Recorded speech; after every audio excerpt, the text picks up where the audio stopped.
Well, we're here with Brian Wong, and Brian is excited. Well, I don't Mhm. know how excited he is. Brian, are you ready to get your 14.1.2? Yes, I've been waiting for it. I expect it hopefully in the next this next week. So I said this morning, okay, Chuck Cook convinced me. Well, I didn't take much convincing, but Chuck Cook said that he will eat his hat if unsupervised doesn't happen by December. Okay. Based on his driving the 14.1.2 now for the last, well, 14.2 for 2 or 3 days, and then the previous one. He says, look, it's ready to go. And so he thinks that we will be seeing unsupervised, which is, of course, my core. Sure, I want lots of robo-taxis out there, but I have believed for a long time that once we have unsupervised, Mhm. Tesla won't be able to make enough cars again. Right, right. And that's my kind of my theory. So what do you think? Well, that'd be huge. I think a lot of the people who have seen the 14 flavors, although there was some initial, rough patches with brake stabbing and something like that, that it was a next level capability. So I'm eager to see it and getting everything completely done. Um, So in case people forget why I think this is going to be so important, it's because of word of mouth. mhm, So word of mouth has always been a deal. mhm, And Elon believes we don't need to advertise because we got word of mouth. mhm. Well, if I have my FSD right now, I go and show somebody, they're pretty impressed. And I sometimes, but I don't really show it that much because I've shown it to them before and it's a little bit better. Mhm. But if I can take them on a ride where I'm sitting in the back seat Mhm. Yeah, with them while the car is driving itself, right, that's going to be worth taking my friends out again right. and showing them what it can do. And I think that is going to be enough of a stimulus for a lot of people that's like, okay, I got to have this. And it's also getting everything completely finished off because um, when you start it up from parked, it works, but then not always the best in all situations. Right. Getting, you know, stopping and parking, getting that to park where you want it, to get into the garage, like being able to like completely not touch and restart anything at all is something that is I think super useful. I think also, even now, I mean, when we get our 14.1.2 or whatever it's going to be going wide, taking your friend out and just taking him through the line at McDonald's would be kind of fun to show them that it Mhm. just does it perfectly. Yeah. It knows when to stop, knows when to start up again at each window. I mean, it's craziness. It's unbelievable what they're doing. Right. So if they can, yeah, finish off those last parts of it so that it completely works, Yeah, then that would be, yeah, a game changer for, game changer. yeah. So I don't know. Do you think that Chuck Cook was responsible for today's action on the market? Because we're sitting at 439.58 again. We were as low as I think 422 this morning, weren't we? I think it was 420, mainly, 423.60, and we're all the way back to 440. So I'm thinking it's Chuck Cook.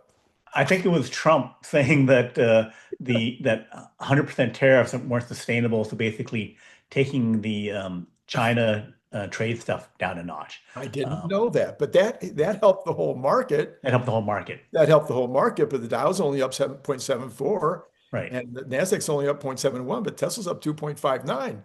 So Right. when I see that, that usually means there's something going on at Tesla.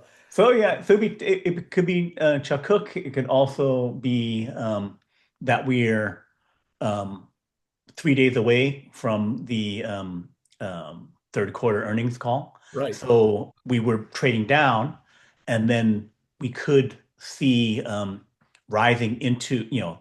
today, Monday, Tuesday, Wednesday until the earnings call. That could be where we move up. We've had a bunch of people now give increases or decreases in their price targets. We've Mhm. had two new companies start to cover Tesla, which is interesting, just in the last week. And so there's a lot of excitement, I think, as we're getting closer and closer here. One of the things that's being said a lot, which also is probably impacting the stock price right now, a bunch of these analysts are saying that they're betting on a beat Mhm. because the street is still at 55 cents. Right. You and I have talked about it before that Five or something, yeah. you're at 75. Grok said 88. Hmm. Okay. But Grok was specifically told me Mhm. that he was not taking into consideration the ZEV credits going away, Mhm. or part of them. Right. So I'm taking off a dime for that. So I Mhm. think our number, 75 cents, 78, Yeah. 70, and again, there's other things that could impact it that we can't ever know until the day. But Mhm. I think I think this is a good shot. Yep. I think there's a good chance that we surprise on the high side. That there's a lot of good energy numbers, and then the other um, production numbers were good. So I think upside surprises are definitely possible. So then people are worried about the fourth quarter. So that's one of the biggest things when you look at these analysts, they're saying, well, look, they had a great third quarter, but how are they ever going to pull it off in the fourth quarter? And you and I have talked about that before on the channel, and we both agree there's all these new products, all these new cars that are possible. But there was, the one thing that's kind of the biggest unknown and has a bigger impact than the cars do, and that's energy storage again. It's a way bigger impact if we go from, say, 12.5 to 16. Mhm. That would be an even bigger impact this quarter than last quarter. Right. So I'm looking at, so I asked Grok. See, I ask Grok everything now. Mhm. We're Yeah. best buds. I mean, we're Yeah. really best buds. Yeah. So I asked Grok, I said, when is the Chinese plant supposed to be fully ramped? Mhm. I've seen different things and heard different things. I thought it was by the end of the year. And Grok says, yeah, by the end of the year. Mhm. So that's what Grok was able to determine. So if it's fully ramped by the end of the year, I don't think it's unrealistic to think that 5 gigawatt hours could come out of Grok. I'm sorry, out of China, Right. along with 10 from California and one Nevada. from walls, from the power walls. Powerwalls. Nevada. Yeah. Right. So there's your 16 Right. up from 12 and a half. That Yep. could be a big help to the fourth quarter. Right. And also, the VP of Tesla Shanghai, Grace Tao, Yeah. was talking about increased production starting in Q4 for Tesla Shanghai. But there's a bit of confusion there. Like some people are saying that things have already been done to increase production, and other than, like Grace Tao seem to be indicating that they'll start working upon it. But it doesn't sound like it'll take that long for them to happen. But that's one of those things where the potential to have substantial unbox process capabilities to radically increase production um, is something that would hugely impact Tesla's capabilities. That if they increased from like 1 million cars per year out of Shanghai up to 1.5 or 2 million, Mhm. then that would be huge. And that would, which we could see early on would be that they could make all the demand for YL, which we Mhm. know there's a very strong demand for it. You could easily sell, you know, 5,000, even 10,000 per week. Right. And if that was mostly additive to the 20,000 per week that you get from Y and Right. 3, then you could get to 30,000 per week, get to the 1.5 million in a hurry, even before launching lower priced threes and Ys, which are supposedly coming in the first quarter, first half in China um, for for um, um, for the lower priced version that they're having, which sounds like they're going to make it even more low cost than the standard version. That they're going to make a new version around Yes, that. I think that's almost for me anyway. So far, I've only seen that kind of at the rumor stage, Mm. that they're going to revisit or go back to the plan that they had earlier for this compact car, Mm. at least for China. No statement about whether it's going to be available in other parts of the world or not. But yeah, I mean that would be, I think that a smaller car for China would almost undoubtedly sell. Um, what? So let me ask you a question.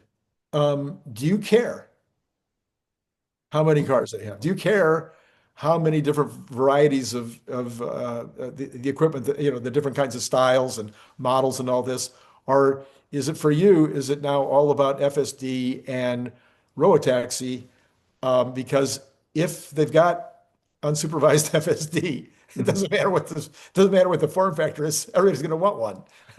True, but I want it all. I want You want it all. FSD, FSD unsupervised, all robotaxi, and I want them making huge amounts of cars because it's everything's compounding.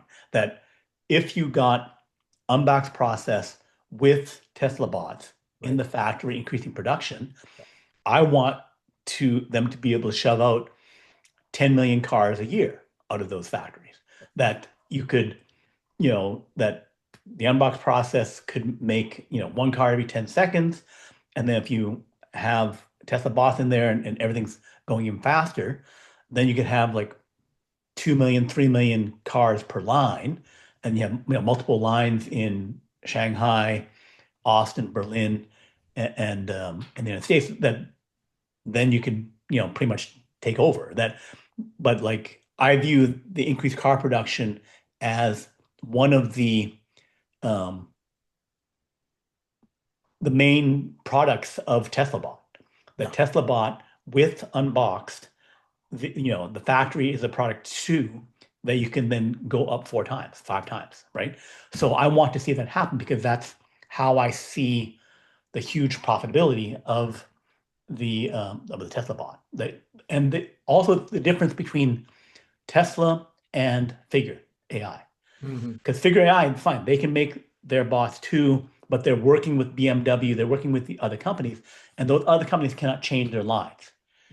Tesla was changing their lines for a number of years so Because that they can make huge amounts of cars.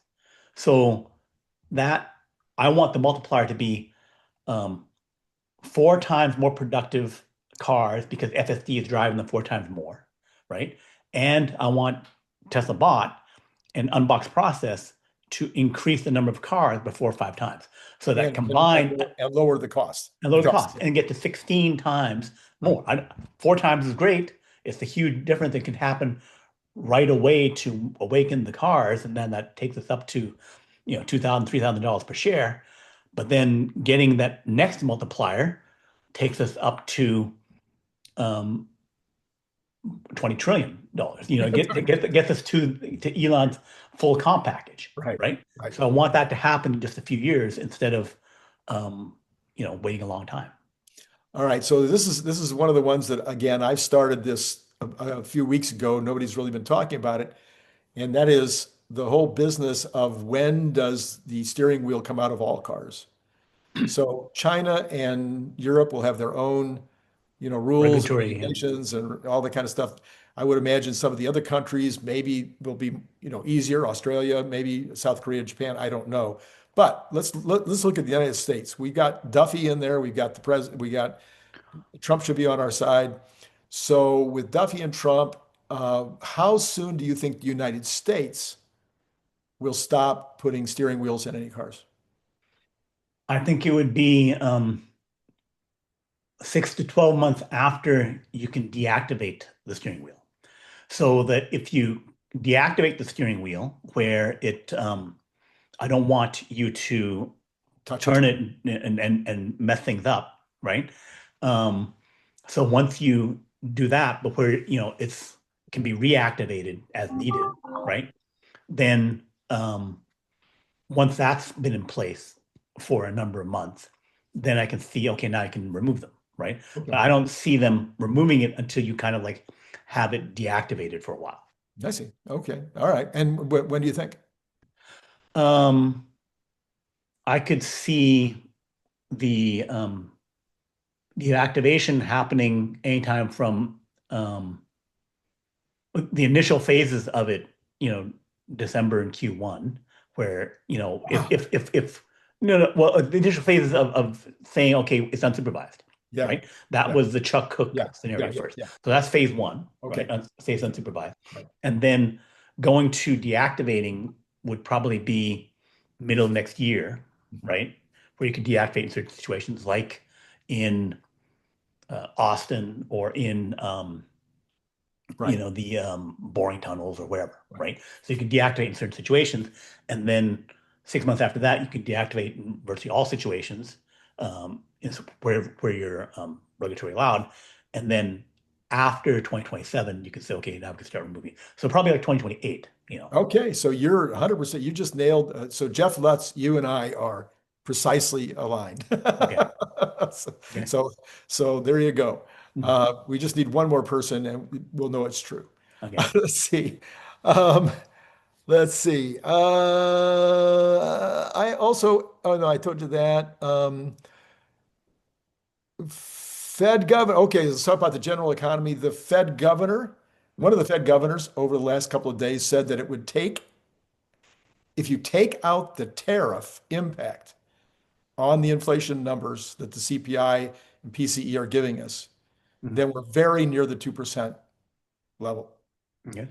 Now, I've been saying that if you take the 2.7 instead of the 2.9 and subtract what Powell said, which is zero point 0.4 for the tariffs, you'll be down around 2.3 to 2.5. So that squares with what he's saying.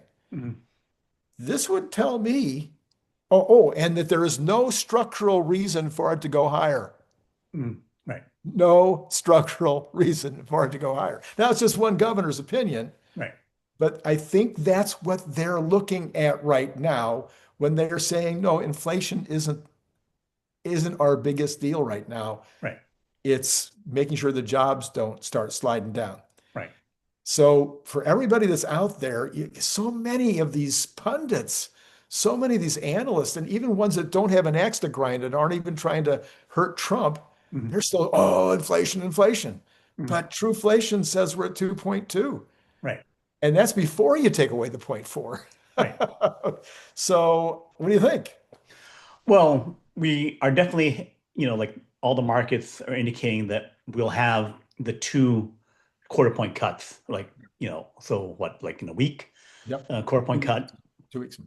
2 weeks, and then December, another quarter point cut, right? So that's pretty much all baked in. I think the question of like not cutting in December is, I think, off the table Right. based upon the numbers, Right. right? So then we were expecting them to pause or not do much anyway in the first quarter. And then you're butting right up to May. So whether Powell does a last cut before he goes out the door, it's like, who cares? Powell won't matter. By May, you'll have a new person. June, you start four cuts or whatever, from the new guy, right? And then, we're at, you know, they 200 basis points down from where we are. So going from like 425, whatever, down to 200. So we'll head down to that number. Um, and then it just depends upon like what's all in the market next year. Sure, sure, sure, sure. I mean, obviously, there could be something that nobody's paying attention to that could all of a sudden come up and create a problem. Mm. So the second thing on my list was that Trump, over the next 2 weeks, will see Putin, Xi, Mm. and possibly Kim Jong-il. Yeah, Holy mackerel. yeah, So, I mean, we've just hopefully solved. He also is hinting that Saudi Arabia will be joining the Abraham Accords. mm. And now he's going to be seeing these guys, for sure, Xi and Putin. Right, He's been on the phone with Putin and Zelensky over the last 2 days, today and yeah, yesterday. yeah. Are we getting close to having, like the getting the what do you call it in hockey? Patrick, The hat trick. Are we getting close to having a hat trick here? I think so. I think that he's the Russia. I think the one of the main things is that they've Ukraine has taken out 10% of their refining capacity, and then impacted a lot of their other oil production capability, and that I think is related. You know, them talking now is that if Trump gives them the cruise missiles, Tomahawk cruise missiles, Yeah, then those would hit the oil infrastructure, right? yeah, So that would remove the money, right? So I think that is what would make the take the war to another level for Russia. That they would their economy would be pretty wrecked because of that. The interesting thing is that we've taken out 10% of the refining capacity and a bunch of the oil production, maybe a third, and oil prices have not gone up. So the yeah, production yeah. from the Middle East and from the United States is offsetting that production. Right, And also there's possibly changing the regime in Venezuela. right. So it's kind of like he's saying going for as Yeah, selling all family business, as the Godfather would say, right? yeah, right. So so it's looking like he's going to push and make it happen. That he's going for the results. It's not if it's if she or Putin somehow resist it, it won't be because maximum pressure was not applied. Right. Right.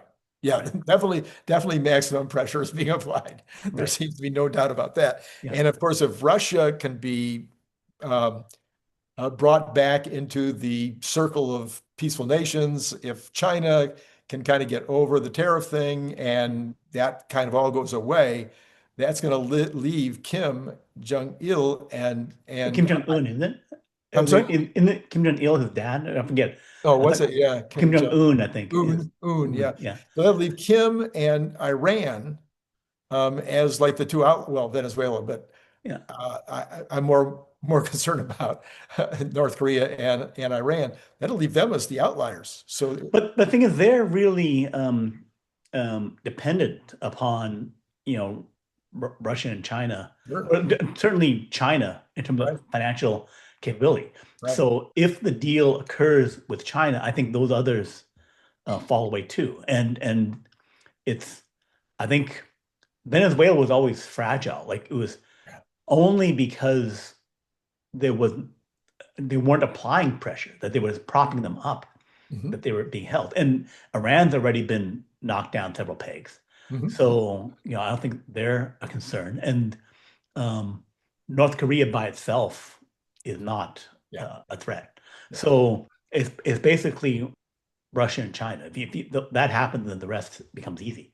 And it's already pretty easy, I think, too. That yeah, and I think for Russia, it's just a question of, you know, you know, does how much is Putin willing to go in terms of like having his oil production brought down? mhm, mhm. Because that's the question. And then if it's brought down, that also impacts China as well, because China was a major buyer of Russian oil. So if they can't get extra cheap oil from Russia, Mhm. that changes the equation as well. So it's basically that um, Trump looks at wherever the the point of leverage is, and he applies the pressure in order to make the difference between you're on my good side, you're on my bad side, as wide as possible, so that people say, okay, well, that's really bad. I would want to go over here, right?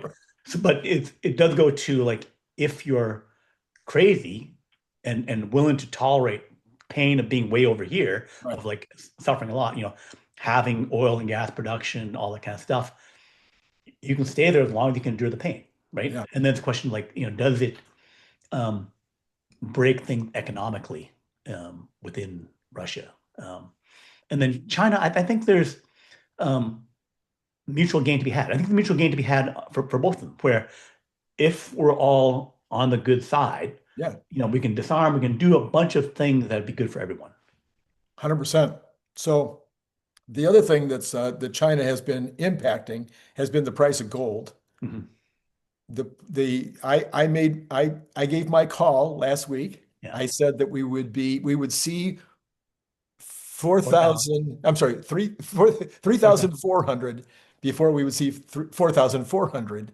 Yeah. We got, I think, to 4,750, no, 4,375 or something. And I'm sitting there going, wait, wait, wait. And then it dropped like a rock. Mhm. Do you think that that also is partially due to the China tension coming down? Because Um, China's been buying up gold like crazy. right. So if the tension comes down between the United States and China, China might not need to be buying so much gold. You're right, but I think it's a temporary thing. Okay. That gold coming down is temporary because we have not solved the money printing of all countries, right? Mhm. That the U.S. I think we just came in and finished the fiscal year, so we had like 1.7 trillion Mhm. dollars of debt Mhm. versus I think down to 100 Of deficit, of of deficit. deficit. Yeah, The deficit, yeah. And then, which was like maybe 100 billion down from Biden's last year. So turning around, because I think before we were projecting that we're going to increase. So all this maneuvering around tariffs and other things has resulted in a reduced deficit, right? So here's even more excitement on top of that. Mm. I did an analysis of the last 4 months. Okay. I said, how much, I asked Rock, how much is the deficit? How much, deficit have we incurred over the last 4 months, which would be the time that Trump has really had an impact. Right. Okay.